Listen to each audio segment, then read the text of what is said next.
Good evening friends.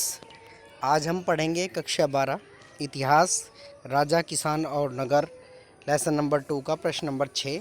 बहुत important प्रश्न है, अशोक के शिलालेखों से संबंधित है और कई बार पूछा भी गया है।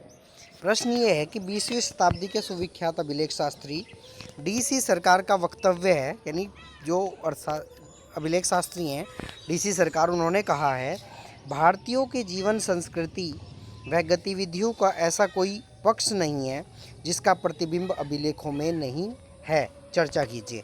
यानी हमें बताना है कि अभिलेखों से उनके जीवन के बारे में पता लगता है, उनकी संस्कृति के बारे में पता लगता है, उनकी गतिविधियों के बारे में भी पता लगता है। देखो, इसे एक एक करके हम एक एक करके पढ़ना शुरू करेंगे। सबसे पहले हमने लिखा है कि इतिहास निर्माण के दो साधन हैं। हमारे पास इतिहास निर्माण के दो साधन हैं, पहला है पुरातात्विक और दूसरा है साहित्यिक।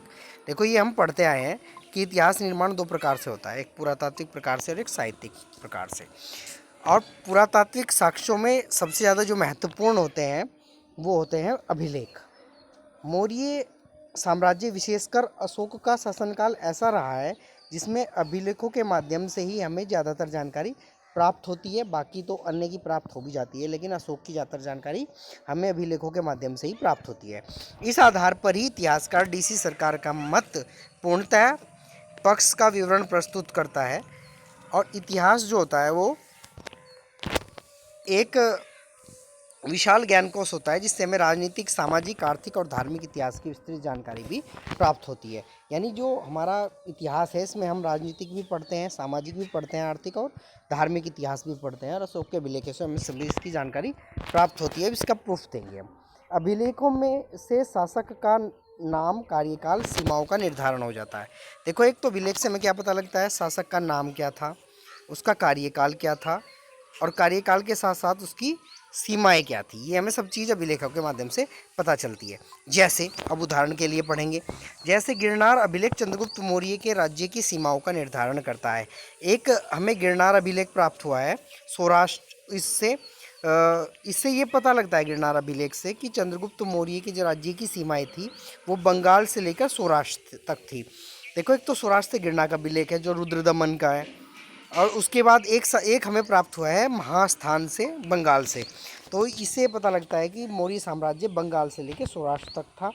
और उसमें गिरनार अभिलेख में साफ साफ लिखा हुआ है कि मैं मगध नरेश सुदर्शन झील का निर्माण करा रहा हूँ, और जिसका पुनरुद्धार बाद में रुद्रदमन ने कराया था। अशोक के अभिलेख कर्नाटक से गांधार तक प्राप्त होते हैं। देखो, कर्नाटक में भी है कई सारे अभिलेख प्राप्त हुए हैं, इसके अलावा गांधार से भी अभिलेख प्राप्त हुए हैं। ये प्रांत अशोक ने नहीं जीते थे, इससे स्पष्ट होता है कि ये पहले ही चंद्रगुप्त मौर्य द्वारा जीत लिए गए होंगे या जीते होंगे। देखो, एक चीज़ पता लग रही है, अशोक के अभिलेख कहाँ कहाँ प्राप्त हुए, गांधार से प्राप्त हुए, कर्नाटक से प्राप्त हुए, लेकिन कहीं भी किसी भी जगह ये वर्णन नहीं है कि उसने अशोक ने जीता था। इससे पता लगता है कि ये अभिलेख किसने जीते हैं, ये स्थान चंद्रगुप्त मौर्य ने जीते होंगे। अभिलेखों से हमें राज्य की सीमा, अकाल, आपदा, शासक द्वारा प्रजा का नैतिक स्तर उठाने का प्रयास, चरित्र, नियुक्ति आदि की सूचनाएं प्राप्त होती हैं। देखो, गोरखपुर जिले से एक अभिलेख प्राप्त हुआ है, सागौर अभिलेख। उससे ये जानकारी प्राप्त होती है कि अकाल के समय कैसे कैसे दान दिया था अशोक ने। तो इनसे भी पता लगता है कि अकाल के समय, आपदा के समय प्रजा ने कैसे मदद की, अन्य चीज़ें प्राप्त की, चरित्र कैसा था राजा का, नियुक्तियाँ क्या क्या की उसने, इनकी सबकी जानकारी हमें प्राप्त हो जाती है। अभिलेखों पर राजा की आज्ञा व सूचनाएं भी उत्कीर्ण होती हैं। देखो, ज़्यादातर अभिलेखों पर क्या होता है, राजा की आज्ञा लिखी होती है, राजाओं की आज्ञा है, उसकी सूचनाएं, ये सब उत्कीर्ण होता है। सामान्य जनता से इसका प्रत्यक्ष संबंध होता है, क्या क्या उसने, राजा ने उसके लिए किया। जैसे संघवेद के विरुद्ध निर्देश, सांची के अभिलेख से संघवेद के विरुद्ध मिला है निर्देश। इसके अलावा समाज कल्याण के विवरण मिले हैं, भोज्य सामग्री के विवरण मिले हैं, और इसके अलावा मनोरंजन के साधन और विवाह आदि का उत्सव, इनके बारे में भी जानकारी कुछ अभिलेखों से प्राप्त होती है। इनकी ये पता लग जाता है कि लोग उस टाइम की भाषा क्या थी, बुनकर, सुनार, धोबी, लोहार, उनके बारे में जानकारी प्राप्त हो जाती है। अभिलेख लिखने वालों की जानकारी प्राप्त हो जाती है। अभिलेख से हमें जनता की आर्थिक स्थिति का भी ज्ञान होता है, जैसे नहरों व तालाबों का निर्माण, अकाल दो में राज्य द्वारा सहयोग व कर संबंधी व्यवस्था। कुछ अभिलेखों में कर की व्यवस्था है कि कितना कर लिया जाएगा। जैसे वज्जी से एक वज्जी महाजन पद से एक अभिलेख प्राप्त हुआ है, उसमें यह है कि वहाँ पर महात्मा बुद्ध का जन्म जहाँ हुआ था वहाँ से वो अभिलेख प्राप्त हुआ है लुम्बिनी से। उसमें लिखा हुआ है कि यहाँ पर कर अब कम लिया जाएगा, तो उससे कर व्यवस्था की जानकारी प्राप्त होती है। इसके अलावा नहरों और तालाबों का निर्माण किस प्रकार किया गया था राजा द्वारा, उसकी जानकारी प्राप्त होती है। अकाल में राज्य ने क्या क्या सहयोग किया था, उसकी भी जानकारी इससे प्राप्त हो जाती है। अब आगे है, भारत प्रारंभ से ही धर्म प्रधान देश रहा है। अभिलेखों से हमें भारतीयों के धार्मिक व सांस्कृतिक विकास की भी झलक मिलती है। देखो अशोक के अभिलेख, अशोक खुद बौद्ध धर्म अपना लिया था। उपगुप्त ने उसे बौद्ध धर्म की दीक्षा दी थी, लेकिन उसके बाद भी वो असहिष्णु था। सभी धर्मों के प्रति उसकी नीति बिल्कुल समान थी। कहीं सहिष्णु था, सॉरी असहिष्णु निकल गया। तो सभी की के प्रति उसकी नीति समान थी। और अशोक का धर्म जो था वो देवताओं इसके साथ कैसे संबंध थे, राजा के देवताओं के साथ कैसे संबंध थे, राजा ने कैसे धर्म के साथ अपने आप को जोड़ के दिखाया। लेकिन अब उसने कभी भी उसे बौद्ध धर्म को राजधर्म नहीं बताया।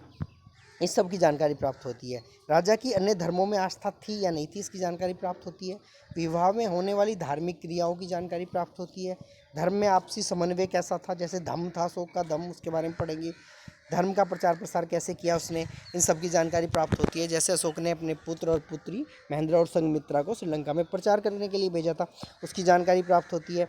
उपरोक्त सभी बिंदुओं से स्पष्ट है कि अभिलेख शास्त्री डीसी सरकार का वक्तव्य पूर्णतः सही है। डीसी सरकार ने यही तो कहा था कि भारतीयों के जीवन का पक्ष का कोई ऐसा स्थान नहीं है जिसकी जानकारी अभिलेखों से ना प्राप्त होती हो। तो इसलिए हम कह देंगे लास्ट में कि इसके वक्तव्य पूर्णतः सत्य है।